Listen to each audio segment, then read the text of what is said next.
வந்திடம்மா அம்மம்மா அந்தரிய சுந்தரியே ஓடி வாமா அங்காத ஈஸ்வரியே சுந்தரிய சுந்தரியே ஓடி வாமா அங்காத ஈஸ்வரியே மலையூர் அங்காளியே தாயை மருளாடி வந்திடம்மா அம்மம்மா மலையலூர் அங்காளியே மாகாளி திருசூலியே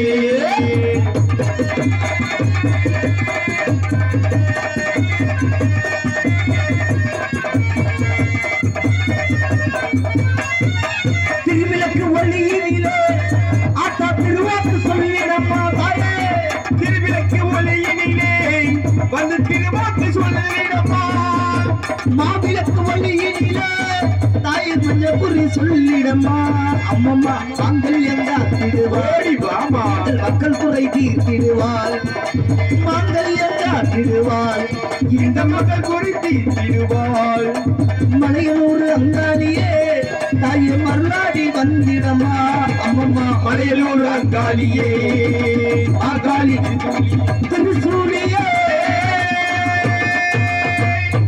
நகரத்திலும் புனகரமாக விளங்கக்கூடிய நமது முதுகாடு ஊராட்சி ஆவுடையானி கோட்டை கிராமத்தில் எழுந்து அருள்வாளித்து வரும் அருள்மிகு ஸ்ரீ வீரசக்தி விநாயகர் ஸ்ரீ செல்வ விநாயகர் சித்ரா பௌர்ணமி திருவிழாவை முன்னிட்டும் 1ஆம் மண்டபடிதாரர்களால் பண்டிதர் சமுதாயத்தினால் நடத்தப்படும் நாடகம் நடைபெறும். அனைவரும் காண வருக வருக.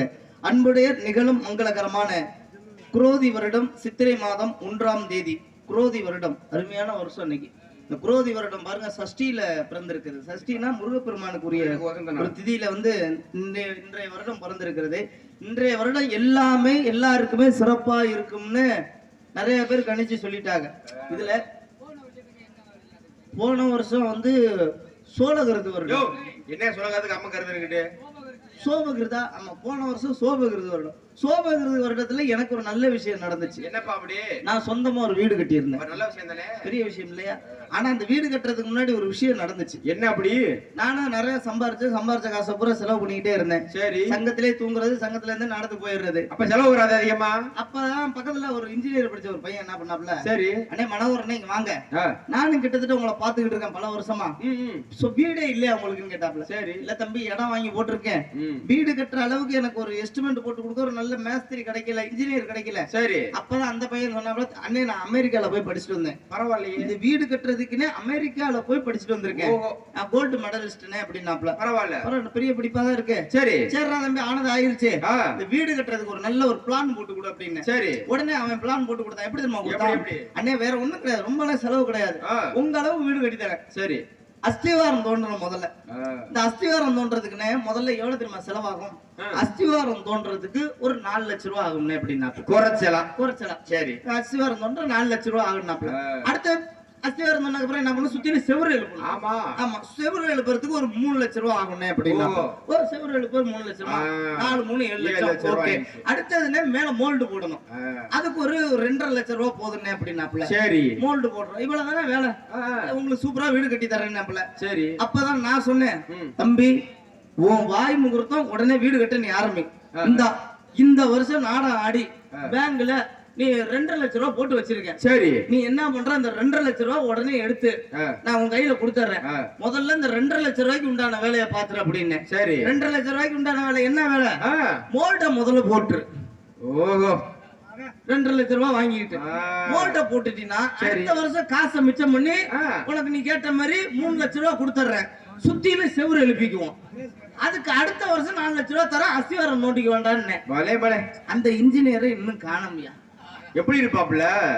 ஒண்ணே அவன் ஊரை விட்டு போயிருக்கணும், இல்ல பைத்திய ஹாஸ்பிட்டல்ல போய் சேர்ந்திருக்கணும். சேர்ந்திருக்கான அதுக்கு அப்புறம் தான் சரி இது தப்பு, அவன் தப்புன்னு சொல்லியிருந்தான். ஏன்னா இன்னைக்கு பாருங்க, தெரியாத விஷயம் எத்தனையோ பேருக்கு இருக்கு. ஏன்னா கட்டுறது கையளவு கல்லாது உலகளவுன்னு பெரியவர் சொல்லி வச்சிருக்காங்க. நமக்கே ஒரு விஷயம் தெரியலனாலும் தம்பிங்க வா எனக்கு இது தெரியல, இதை சொல்லி கொடுனா சொல்லி கொடுக்க போறாங்க. இல்ல இங்க வா உனக்கு இந்த விஷயம் தெரியல நான் சொல்லி கொடுக்கறேன், சொல்லி கொடுக்கணும். இதுதானே உலக நியதி. இப்ப பாருங்க செல்போன் இருக்கு, சாதாரண செல்போன் எடுத்துங்க, இன்ன வரையுமே செல்போன்னா என்னன்னு தெரியாமலே சில மனிதர்கள்லாம் இருக்காங்க. எப்படி? என் வீட்டுல 70 வயசு பாட்டி இருக்கு. அந்த பாட்டியால என் செல்லே போயிருச்சு. என்ன அப்படி?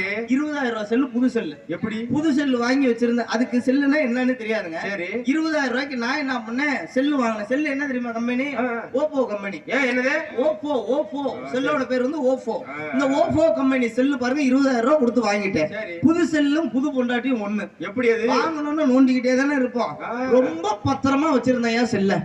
செல்ல ரொம்ப பத்திரமா வச்சிருக்கேன், ரொம்ப பாதுகாப்பா தான் வச்சிருந்தேன். பாரு அன்னைக்கு பாரு குளிக்க போறப்ப கூட எடுத்துட்டு போயிட்டேன். குளிச்ச வாக்குல செல்ல பாத்ரூம் எல்லாம் மறந்து வச்சுட்டு வந்துட்டேயா. சரி வந்துட்டா நானும் செல்ல காணோம் தேடுறேன். வச்ச இடம் தெரியாம வீட்டுல தேடுறேன், இங்க தேடுறேன் எங்கேயும் கிடைக்கல. சாயந்தரம் போல என் வீட்டு கிளவி குளிக்க போயிருக்கும் போல இருக்கு. உள்ள இருந்துகிட்டு மனோவரான்னு. சரி என்னடா மனோவரான்னு சவுண்ட் கொடுக்குது இந்த கிளவி, நம்ம செல்ல காணோம் தேடிக்கிட்டு இருக்கான். இது இம்சம் தாங்க முடியல, போய் சேர மாட்டேங்கிட்டு என்ன பாட்டி அப்படின்னு. என்னடா சோப்பு மசூர் வாங்கி வச்சிருக்கோம், சோப்புல நுரைய வரலடான்னுச்சு. எதா போய் சோப்புல நுரைய வரலையா? ஹமாம் சோப்புல போட்டு குளிப்போம், குப்புல நுரை தள்ளும். இதுல நுரைய வரல இருந்தது அப்படின்ட்டு என்ன பாட்டி சோப்பு அங்க இருக்கு எடுத்து தேடி அப்படின்னு சொல்லிவிட்டு வந்துட்டேன். என்ன மச்சர் சோப்பு வாங்கி வச்சிருக்கோம், சோப்பை விட்டே இருந்துச்சுல்ல, வந்து விழுதுடா டொம்முன்னு 20,000 ரூபாய் செல்லு போச்சா. இது சோப்புன்னு நினைச்சு என் செல்ல போட்டு தேய்தேன்னு தேய்ச்சிருக்கு.